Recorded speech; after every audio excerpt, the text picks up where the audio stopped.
And he tells me that he did not take this picture and he's not standing in this picture. Maybe he'll tell us something more about it. I don't know. I know probably about as much of this picture as I do about any of the talk I'll present. I like it. It looks like a hierarchy. The constants are astronomical. That's all I can say. So I want to begin by telling you a theorem. I promise you it's a very important theorem. It's a little bit technical, but I promise it's worth it to know it. The theorem concerns a matrix of positive real numbers, and it places a condition on the number of good sets. We say a set is delta good if there exists a function that satisfies this inequality, and then there's a certain limit relation we can say about f, this function f of k delta, which counts the largest such delta good set. I know it's hard to get some intuition for it. Has anyone seen this before or have some intuition for what this is about? I can also rephrase it in some different language that might be more familiar.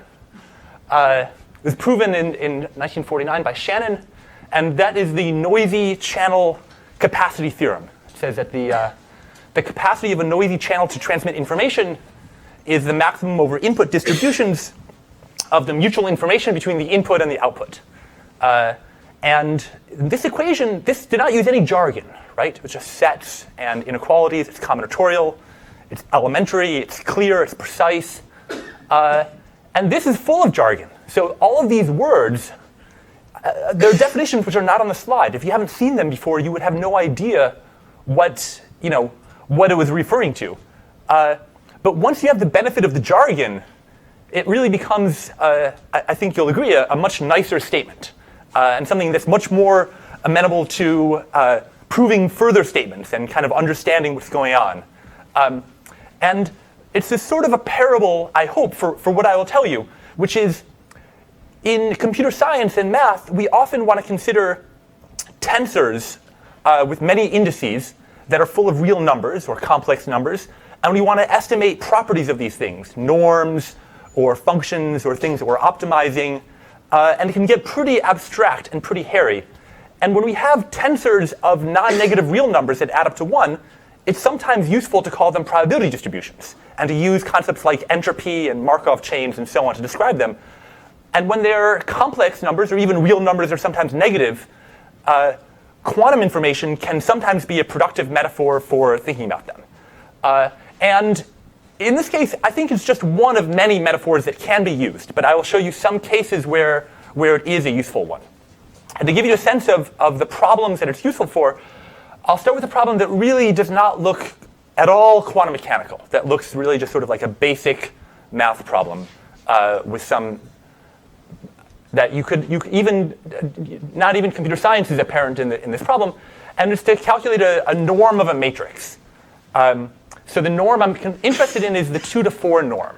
So let's define what I mean by the 2 to 4 norm.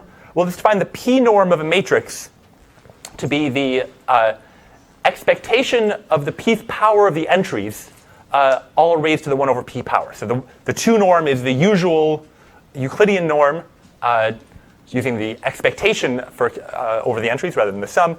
The infinity norm would be the largest entry. The 1 norm would be the average of the entry. And the 4 norm, you can think of it as like the 2 norm, but it weights the heavier entries more. So a bunch of small entries contribute less than a single large entry. And the 2 to 4 norm is measuring the operator norm of a matrix. So how much can a matrix blow up the norm of any vector that it acts on? But it measures the input in the 2 norm and the output in the 4 norm. So the input is maximized over unit vectors in the 2 norm, and the output is maximized. And the output you're measuring is in the 4 norm. Okay, so this is sort of a basic norm of a matrix, which is I'll tell you later why we'd like to compute it, but it's a pretty simple mathematical object, and we'd like to know. This is now the computer science question: how hard is it to calculate this thing? And one way it can be helpful to think about is to take the 4th power. So now we're maximizing over x, expectation over the entries of the output, and then the ith entry of the output is this thing right here, and so we take it to the 4th power.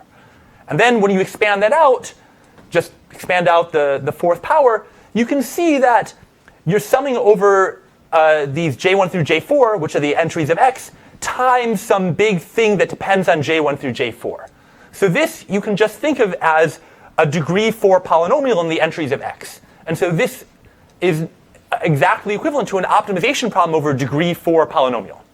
Now computing the 2 to 2 norm is easy because it's easy to optimize over degree 2 polynomials, but degree 4 is in general NP hard to optimize over, so we will not be able to solve it exactly. So now we ask, well, how can we approximate it? And one way a natural way to do this is using a semi-definite programming hierarchy. And this is one of the leading ways of solving this type of problem. And how does it work? So here on the right-hand side, I've written again the polynomial optimization problem, except what we'll do is instead of optimizing over x, we will replace our search for x by a search for the moments of x. So imagine that we first replaced x by a distribution over all of vectors x. So that's blown it up to be an infinitely larger problem. But then we, instead of looking for all the information about the distribution, we only look at the low order moments. So the moments of degree up to k of this distribution. And so we can encode these moments with a linear map L that maps degree k polynomials to real numbers. And this L is like our way of expressing an opinion about the moments of the distribution. So L of 1 should be, and this term up here means we maximize it over suitable L, ones that could actually correspond to real moments of a distribution, the expectation of this polynomial, which means the sum over the coefficients of the expectation of this monomial here. It's a little technical, so please yell if there's anything confusing and stop me. No. So I said that L should satisfy the constraints that a real distribution would satisfy. That's not completely true because that would take too much computational effort. So it'll just satisfy some of the constraints. And we'll only try and do the constraints that we can based on looking at polynomials up to degree k. So L of 1 should be 1. That's like saying the expectation of 1 should be 1. And then we should impose the constraint that x is a unit vector. So the expectation over I of xi squared should equal 1. So that means that if you take the expectation of that, if you apply L to that, then you should get 0. And that should still be true if you multiply by any other polynomial. And the other condition is that if you have for any polynomial, its square should have positive expectation. And again, we can only check this up to degree k, so we can only check it if this p has degree at most k over 2. Yeah? Expectation of xi squared? You really want this expectation? Isn't L supposed to be the expectation? Okay, so there are two. This expectation over I means sum from I equals 1 to n, and then divided by n. Whereas L, you could call L more of maybe I should call it a pseudo-expectation. It's my opinion about the moments, even if it doesn't correspond to a real distribution. Yeah. So this expectation of xi squared is the 2 norm. This is the 2 norm squared. And I just wrote it like that to emphasize that it's a polynomial. But this thing here is the 2 norm squared. Good. Any other questions? Yeah, actually. So initially you were optimizing over all n-dimensional vectors. Yes. Of, L2 norm 1. Yes. So in the intended solutions, Mm-hmm. the ones that are actually vectors of norm 1, Yeah. to what functions L would they correspond? They would correspond, that's a great question. They would correspond to L, let's say that the true solution is x hat. Then this would correspond to L x to the alpha equals x hat to the alpha, by which I mean x hat 1 to the alpha 1, x hat n to the alpha n. So if this, in other words, take x hat, consider a distribution that's just the point mass on x hat. So x is always equal to x hat. And then ask, what are the moments of it? So what is what is the expectation value of x3 times x5? Well, then it would just be exactly x hat 3, x hat 5. And then L in the polynomial would just be the linear extension of the. That's right. So then L of a polynomial would be P of x hat. So L would be the evaluation map. I guess that's a simpler way of saying it. L is the evaluation map at point x hat. So that shows, actually, that's an important argument. This says that this is a relaxation. So this is a less than or equal to, and that's because the maximum includes these evaluation maps. And the evaluation maps satisfy all these conditions. But it includes a bunch of other things too, which is why it's not an equality, because this includes moments that do not correspond to valid distributions. Okay, so this, one thing that's not obvious is that this actually is a convergent series of approximations. So if k goes to infinity, this does approach the right answer. But of course, that statement tells you nothing about how quickly it converges. And the runtime, this is a semi-definite program, and the runtime will be polynomial the number of variables. How many variables are there? Well, that's a question of how many degree k monomials there are, which is on the order of n to the k. So the runtime will be n to the order k, so it's blowing up exponentially with k. As k increases, it gets better and better, but you pay more and more. So we'd like to know how quickly does it actually converge. One thing which is maybe not so obvious is that this is actually a semi-definite program. So L is this is just a bunch of linear functions that's just specified by a vector. These first two are linear constraints on the vector. The last one looks funny because it's for potentially all polynomials p of low enough degree. But this turns out to be a semi-definite constraint. And I'll show you why this is. So if what is the constraint? It's L of p of x squared is positive, or sorry, not negative, whenever the degree is small enough that this fits inside our program. And if we write p in this way, so alpha is a multi-index of powers. So x to the alpha means this kind of thing, x1 to the alpha 1, and so on. Then what is L of p of x squared?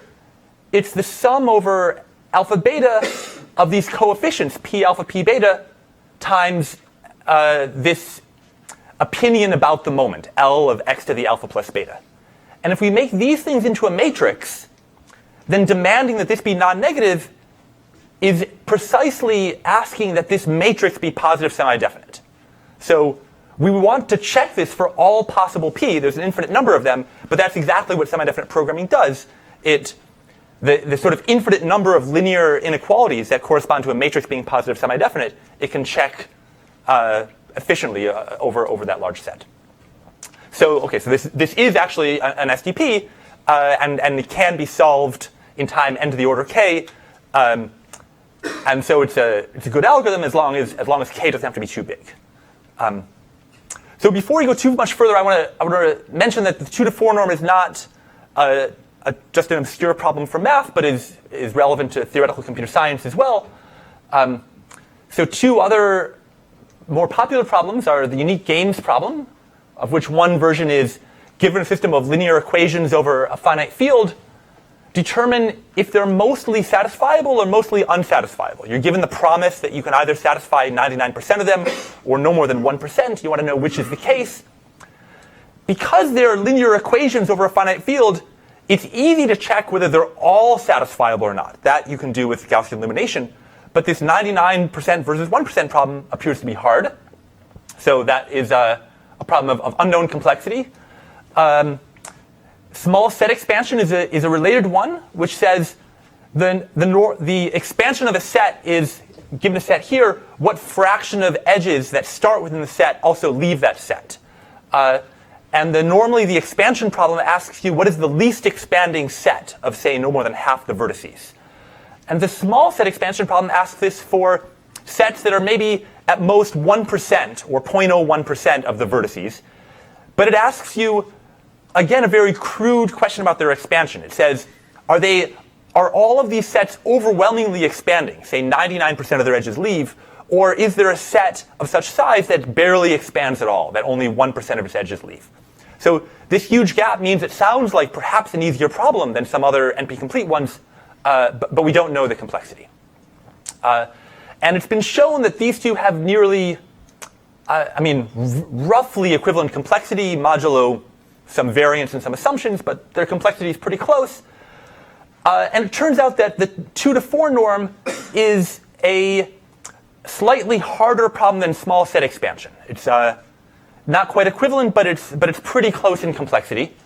And to make that statement a little bit more precise, we have this theorem that if G is the adjacency matrix of a graph, let's say normalized, so it's a random walk matrix, and P lambda is the projector onto the top eigenspace of G, then if the graph has good small set expansion, if the graph has high small set expansion, then the 2 to 4 norm of this projector should be small. And intuitively, the reason for this is that the 4 norm is, if you take a bunch of unit vectors in the 2 norm, the 4 norm is highest for the ones that are concentrated. And so this optimization problem is like Cheeger's inequality. It's like the way that normal expansion is related to the second largest eigenvalue, but because of the 4 norm, it especially favors small sets that expand. And so this changing the norm to the 4 norm is enough to change the problem from measuring expansion to measuring expansion of small sets. Yeah. Is lambda in the theorem the same lambda in the... Yes. There's a lambda here and a lambda there. Yeah, so this lambda is the largest eigenvalue of the norm. So P sub lambda is the projector onto all eigenvectors with eigenvalue lambda and up. So it's the top eigenspace of the graph. And so it's basically, we can ignore the low-lying ones, and we just focus on this top eigenspace, and we ask, does it contain a vector with very large 4 norm? And if so, it contains a very concentrated vector. 4 here is just example, so like any number you will take that you say. That's right, yeah. Any, that's right.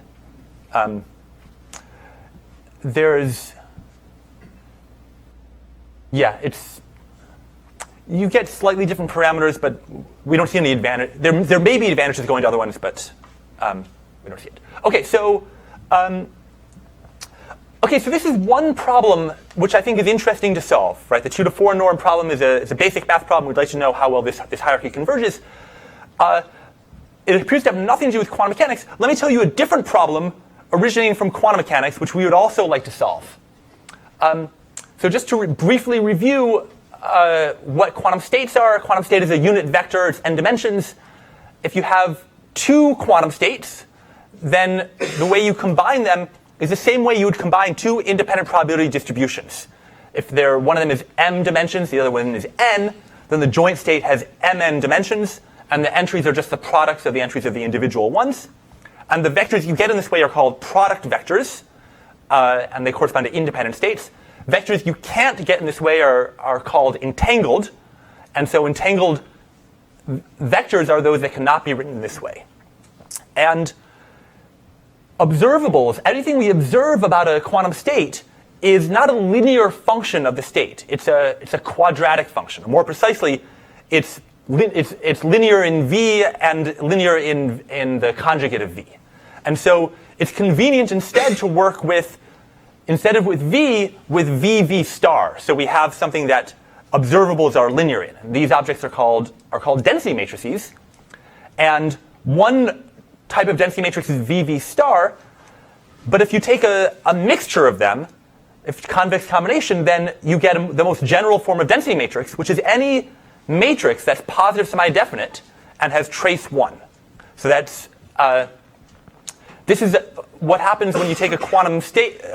A distribution over pure states can, in general, be written in general a density matrix, and this form allows us to incorporate both classical correlation and entanglement, or either any combination of the two.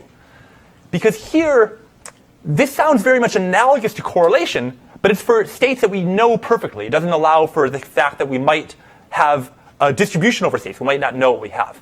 And so to see the difference between correlated states in this picture and entangled states, one example of a correlated state is a state that can be a pair of qubits that can be either 0 or 1, either 0, 0 or 1, 1, each with probability 1/2. And so this is an example of a density matrix with classical correlations.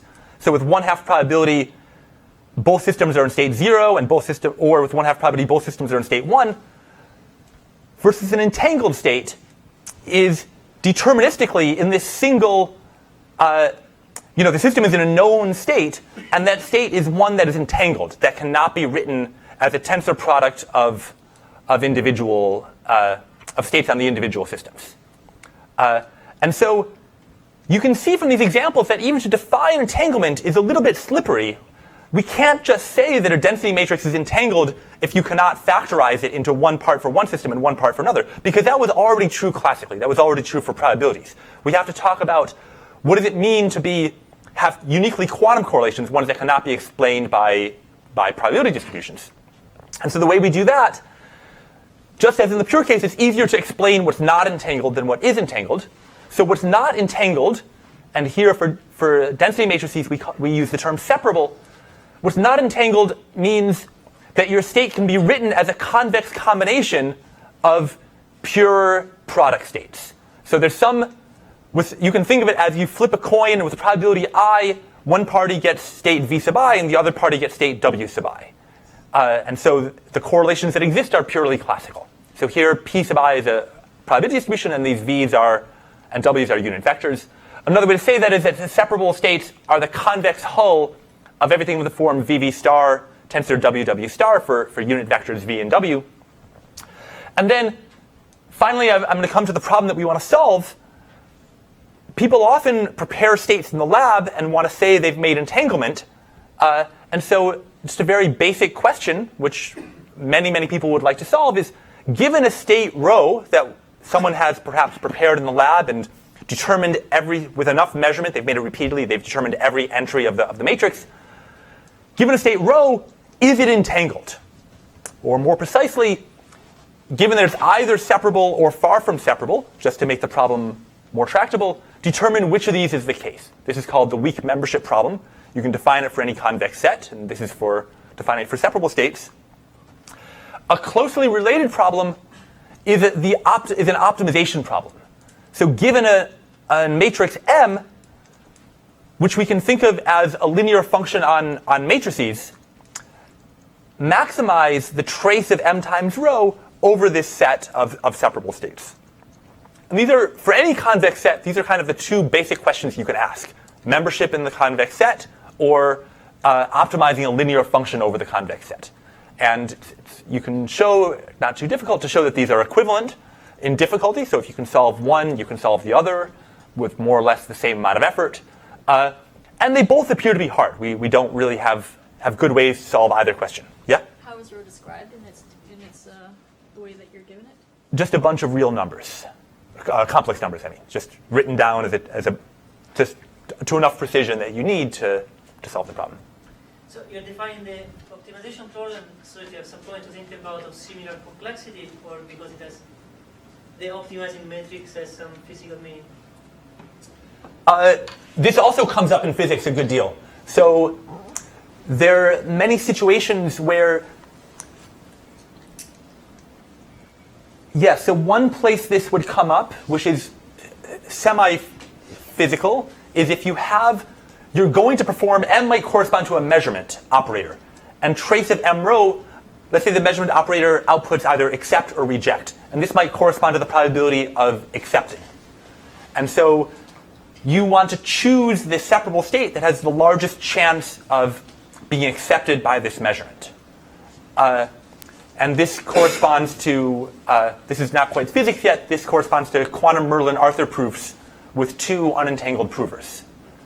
One place where it comes up in physics is when you have a system, this is called the mean field model, where every particle is interacting identically with every other particle, and you want to find the lowest energy of that system, the ground state, then you can show, it's not very hard, that the solution to this is always a separable state. And so to minimize the energy, you want to minimize not over general states, but over separable states. And so that's another place this comes up. And there are many other problems that take a little longer to describe where this also comes up. This is actually a little nicer to talk about, so I think I'll more often talk about optimization, but they're obviously pretty similar. So one way you can solve the problem is by using some intuition from physics, which is the principle of monogamy of entanglement, which is that if systems A and B are entangled, then systems A and C cannot also be very entangled, or at least there's some trade-off between the entanglement between those pairs. And this is for a system on a state on systems A, B, and C. And the one intuition for why this should be true is that if the system is very entangled, I haven't proven this point here, but it's not so hard to show. If the system is very entangled, then a measurement of B will reduce the entropy of A. And that's even correlations will achieve that. Just if they're correlated, that means that knowing something about B will reduce the entropy of A. And so that means that A and C cannot be very entangled, because that conditioning on this measurement outcome, we would get a collection of states on AC, with each one with, let's say, very low entropy for Alice, for system A, which means that there cannot be very much correlation left over with C. Sort of a fuzzy proof, but it turns out to be a valid intuition. And, yeah.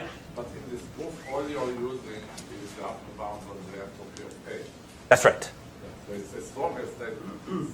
So monogamy is a corollary to the fact that measuring B will reduce the entropy of A. Yes, so one way this is stronger is I said that AB and AC cannot both be highly entangled. But this actually says if AB is highly entangled, AC cannot even be correlated. So that's true. There's a somewhat stronger version. Yeah. So if you have a system of 3 qubits, Yeah. it's equal superposition of 0, 0, 0, and 1, 1, 1. Great. Yeah, so let's do an example which appears to be everything is entangled with everything.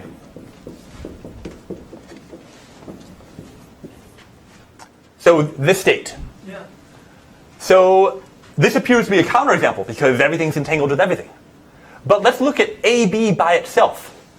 The reduced state of AB, if I trace out system C, the reduced state of AB is this classical state. That's the state of AB, and it's also the state of AC. So that has no entanglement at all. So it turns out to actually to be consistent. So for a state like this, you would call A and B not entangled. That's right. That's right. Yeah, entanglement there's a lot of funny things about it. I mean, one of the most basic funny things about it is that A can be mixed. A can have positive entropy, whereas AB can be pure, can have 0 entropy, be in a known state. And similarly, AB can be mixed, but ABC could be a collectively entangled state.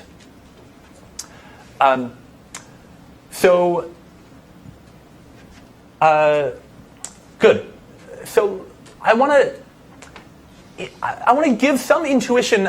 I was thinking about these proofs from a computer science versus a physics perspective, and I think there's something that in physics or in quantum information we really take for granted that might be less transparent from computer science, which is the key thing in all of these is the partial trace. So when I went from this state to that state, I did a partial trace. I threw away system C. And what is the partial trace? Well, it's the density matrix on ABC has sort of 3 row indices and 3 column indices corresponding to the systems A, B, and C. And the partial trace is to basically apply the trace map to the 3rd index. That means just sum over J for the same J applying to the row and the column. And so this is mathematically how you get the system of AB from the state of ABC. And you can interpret this as measuring system C in the basis that you perform the tracing. So what does it mean to do the trace in some basis? It means you sum over the diagonal entries. Of course, the trace is the same in any basis.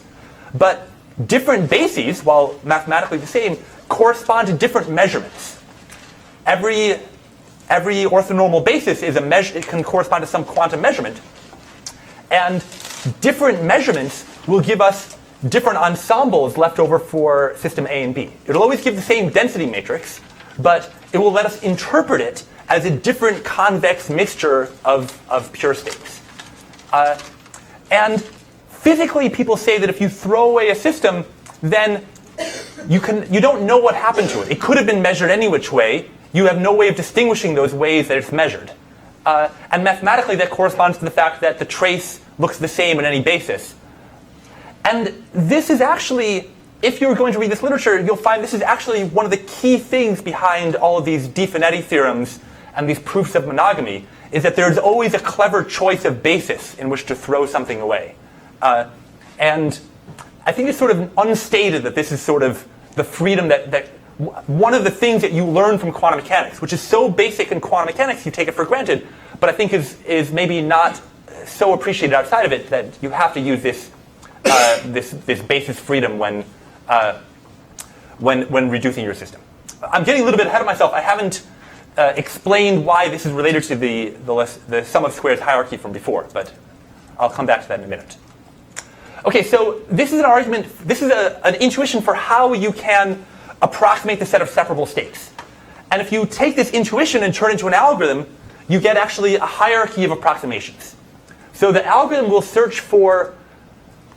We cannot require that a state be separable, but we can require that it be what's called K extendable. And that means it's a state on systems A, B, and I require that there be an extension to not think of it as system for Alice and Bob, an extension to K different Bobs, such that each ABI system look the same as the original state. And as I increase K, this gets to be a more and more stringent test. If K is 1, this is no requirement at all. Every state is 1 extendable.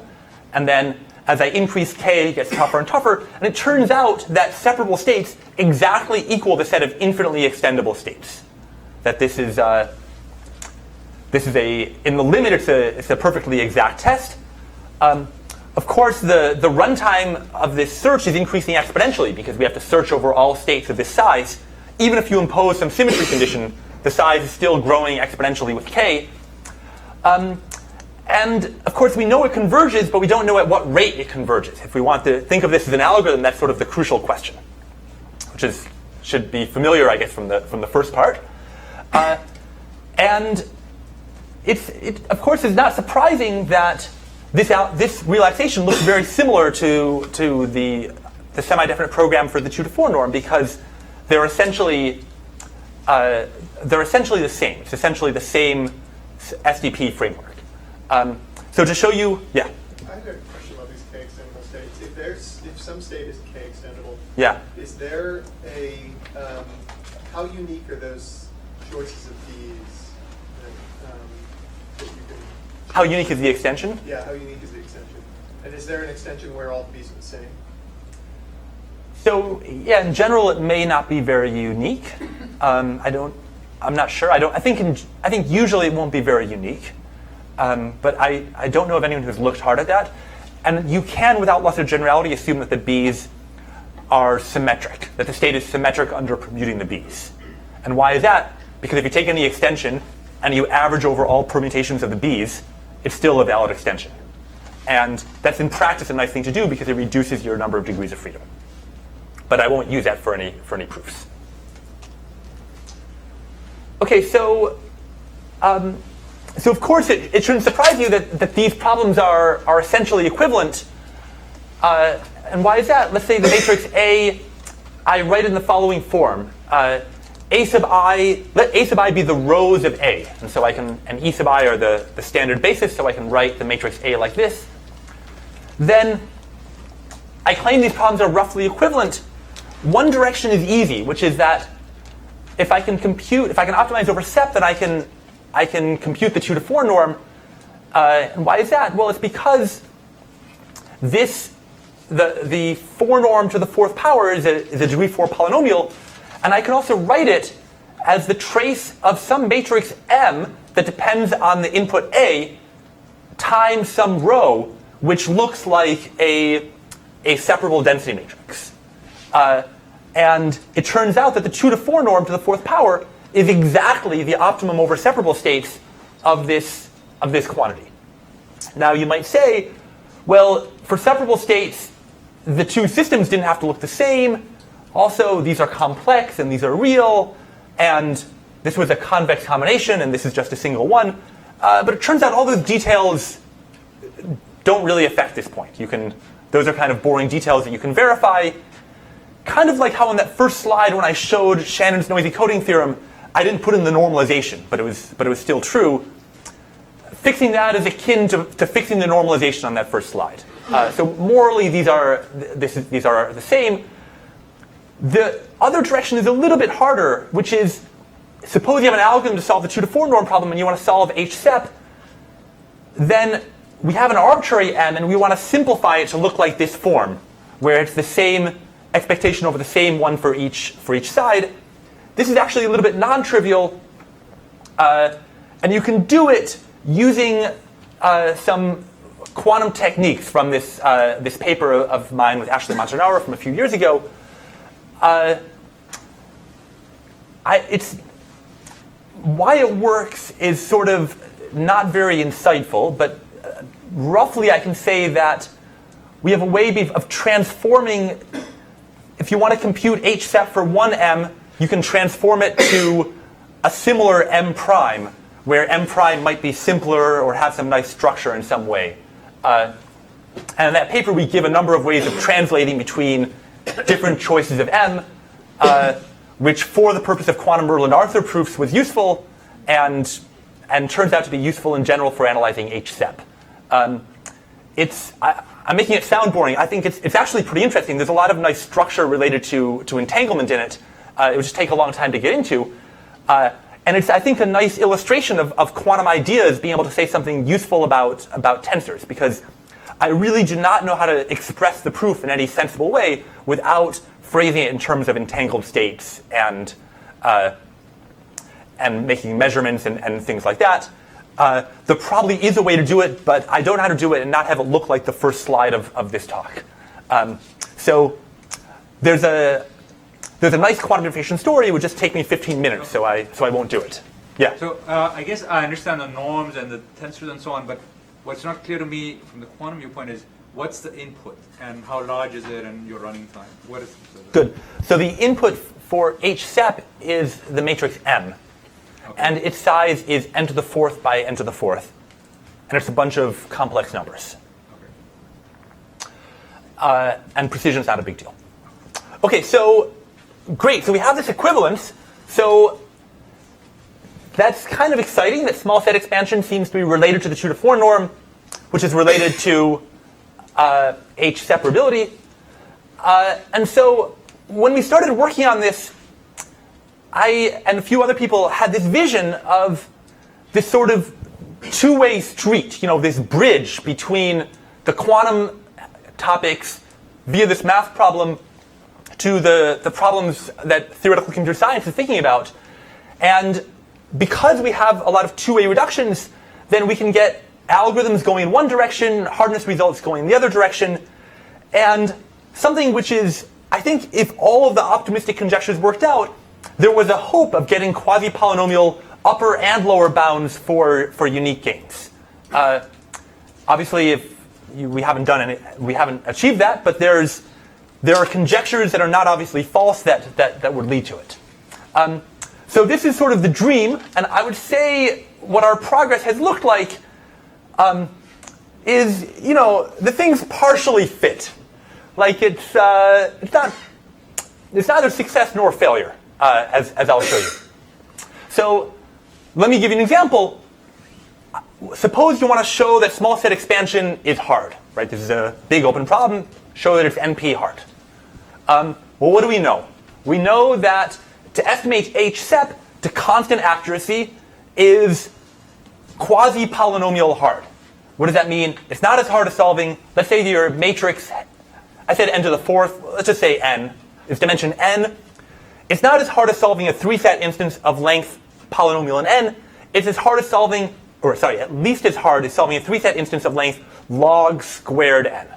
So if you believe 3-set takes exponential time, then this would take time n to the log n. So barely more than polynomial, but still a non-trivial thing if you could show it. So we have a reduction from 2 to 4 norm to, from h sep to the 2 to 4 norm.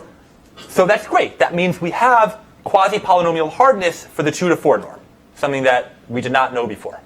But remember when I related the 2 to 4 norm to small set expansion, we were talking about the 2 to 4 norm of a particular class of matrices, of these projectors onto the top eigenspaces of graphs. Seemed like this really kind of technical thing, but it appears to be a barrier. We have hardness for a 2 to 4 norm of some different projectors that come up via these various quantum reductions. These don't appear to look the same as the top eigenspaces of graphs. Whether this is a fundamental problem or just we got stuck, we don't know. It's debatable whether we're very close to the solution or very far from the solution, is I guess what I want to say. And so this basically does not achieve our goal of hardness for small set expansion, but achieves something that I think is still nice and non-trivial, which is hardness for the 2 to 4 norm, which was not known before. And I'll leave it to your interpretation how close you feel this is. On the other direction, we'd like to get hardness result. We have hardness results. We'd like to get algorithms. And here, I don't want to give the impression that quantum is the only way to think about things. I think that here we have the luxury of really alternate ways of looking at it. Some of the metaphors are quantum and some are not. So one other way to think about these hierarchies is to use the dual. So remember that the primal is you have this map L that satisfies various properties. The dual, you can think of it as, so I've generalized a little bit. Instead of maximizing, just f of x is the polynomial you want to maximize. So just to Yeah? you see, so the hardness was under exponential time? That's right.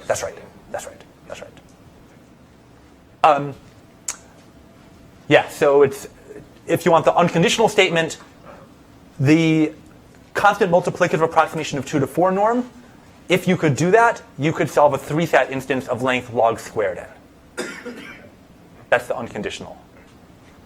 So the dual, okay, so one way of getting some intuition for these hierarchies is to look at the dual.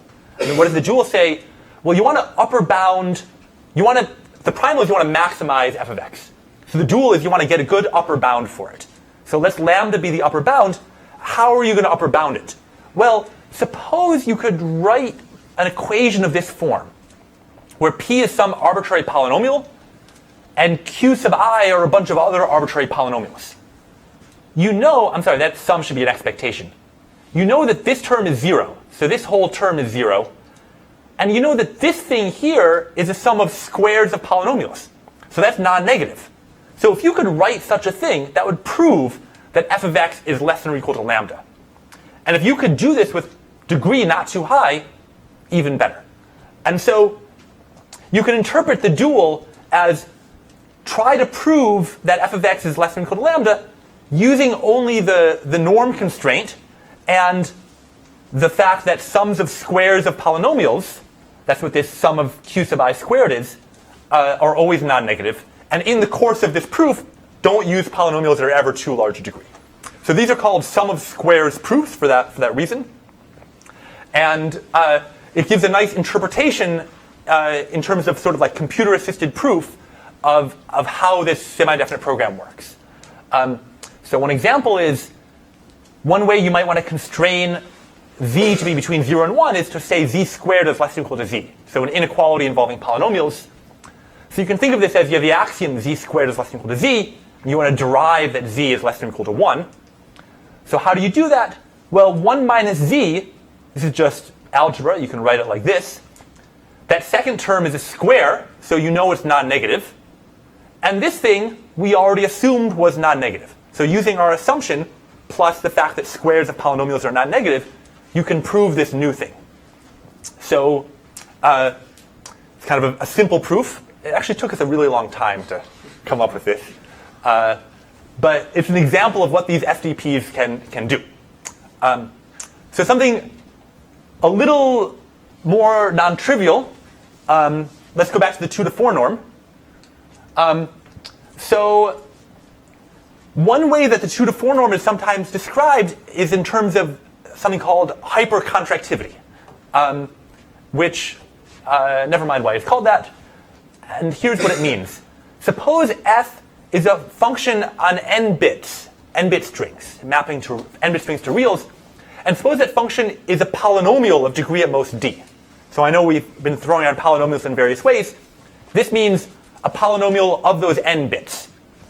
Okay, so it's a sum of terms, each involving at most d bits. Then the 4 norm of this function cannot be too much bigger than the 2 norm.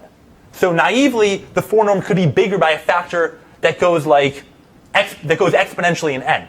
But here the bound has no n in it. It only depends on d, the degree of this thing. So you can express this as a statement about a 2 to 4 norm of an operator. Specifically, take p sub d to be the operator that projects onto polynomials of degree at most d.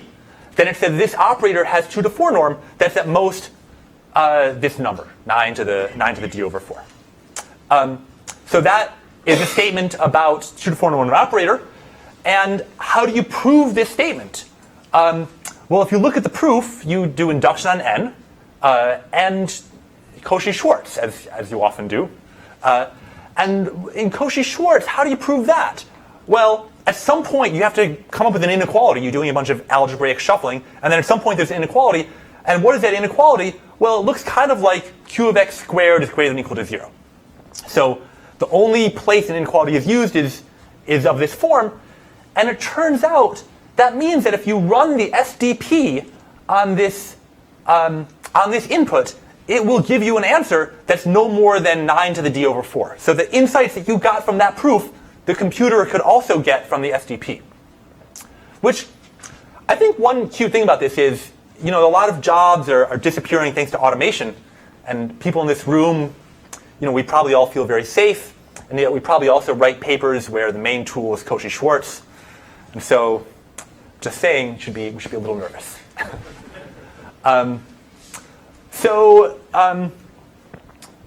this says that SDP does a good job for the 2 to 4 norm.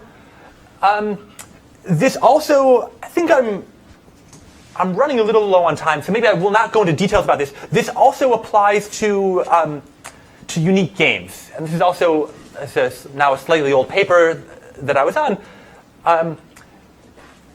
There are these unique game instances that are integrality gaps, meaning that the basic SDP does a bad job, meaning that it gets an answer that's very far from the true answer. And it turns out that if you go to a high enough constant degree, it does this higher level SDP will do a good job.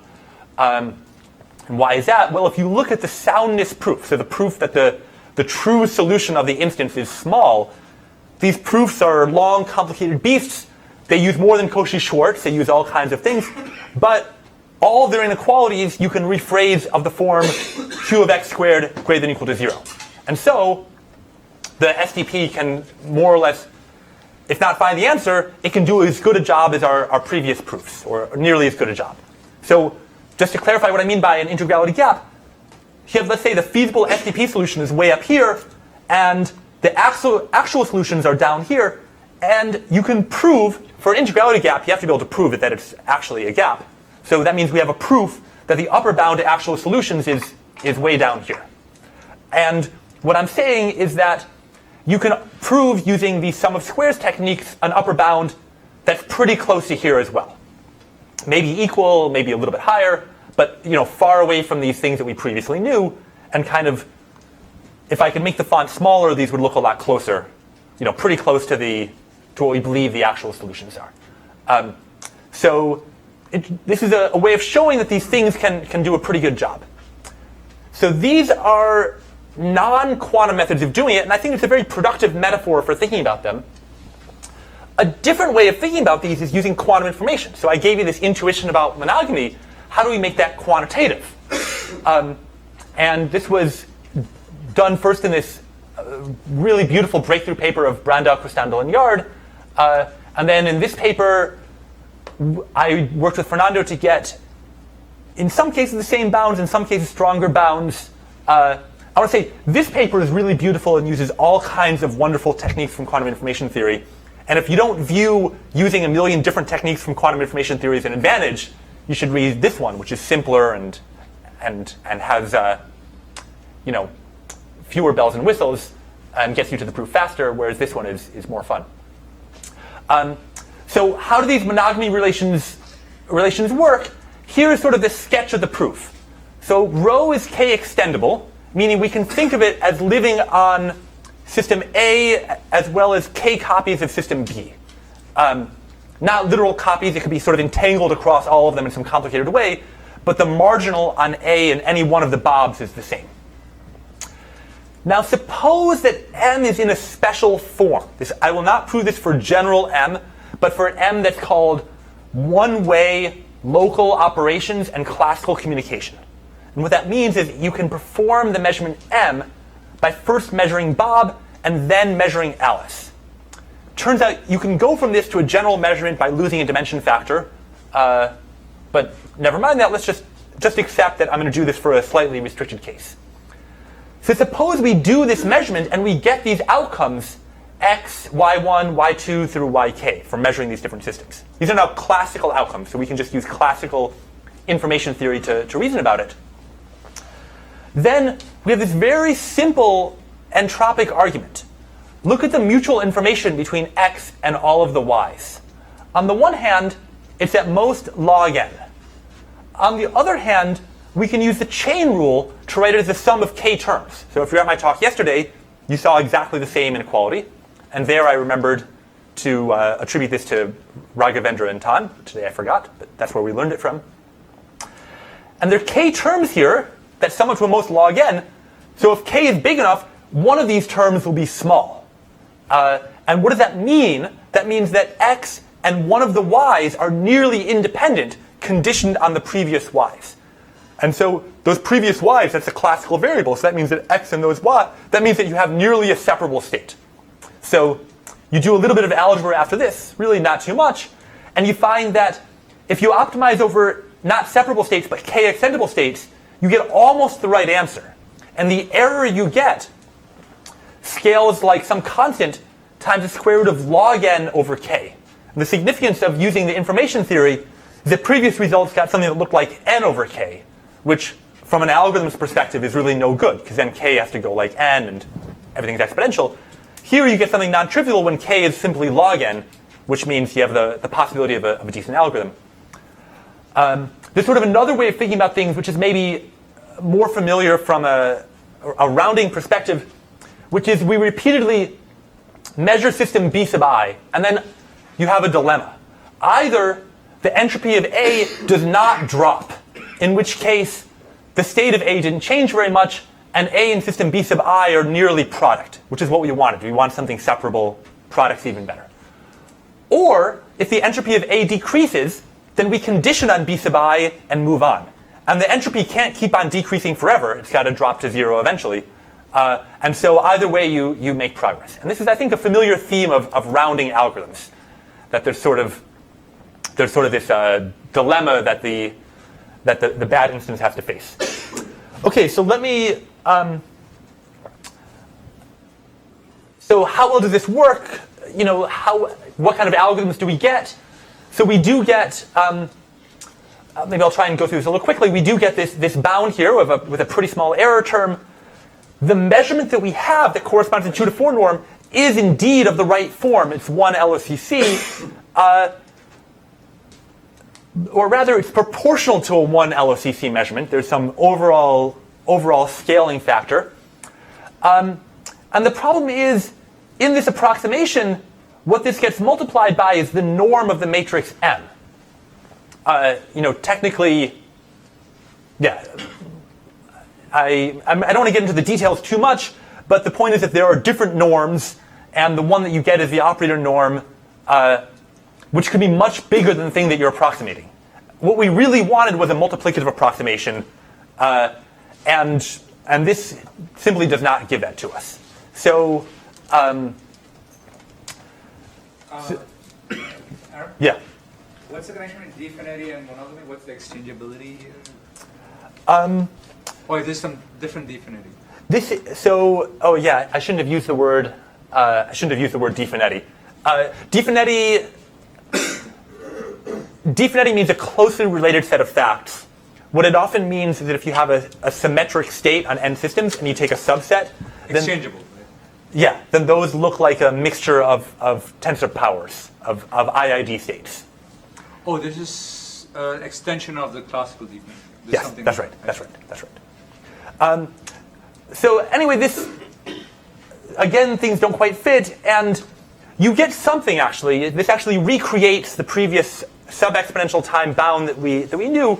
I think in a much more complicated way. I would not call this a nice way to prove it, but this shows you're getting something non-trivial, but it's not quite good enough, and it, I think, raises new questions about how to improve things, which I think are different than the previous directions we were looking at.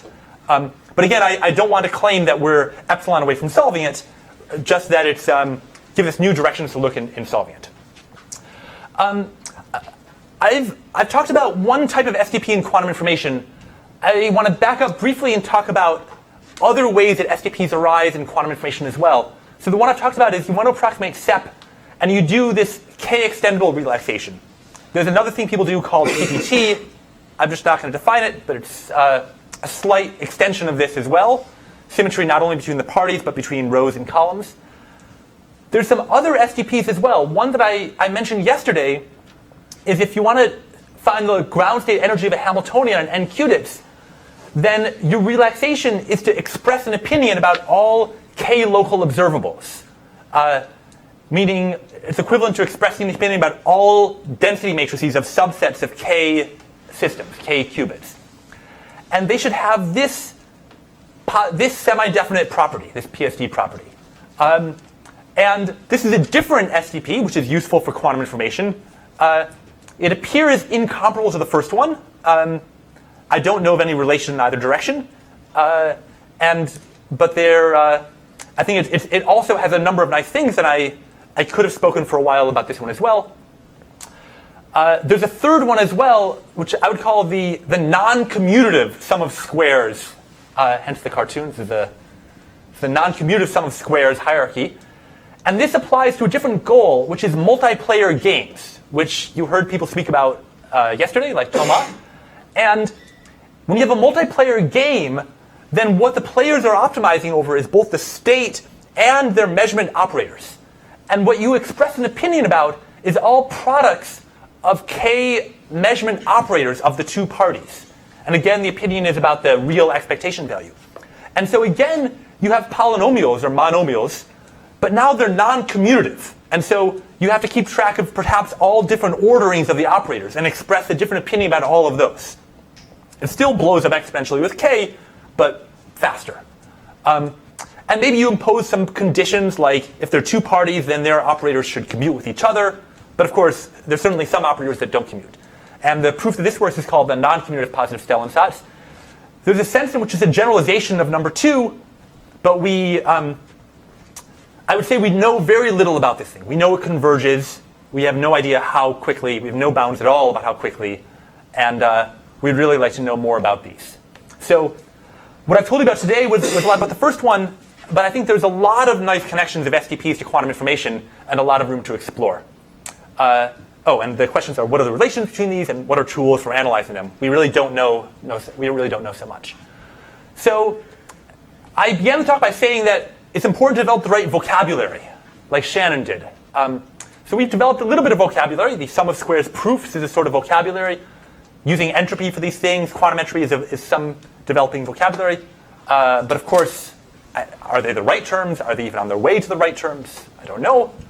A more concrete question, of course, we want to solve all the big classic open problems of theoretical computer science. And finally, we have these SDPs I presented on the last slide. It'd be nice to relate them to each other and to analyze number 2 and number 3, which we really don't know as much as we do about number 1. Okay, thanks for your attention. And my last far side cartoon tells you that it's time for coffee.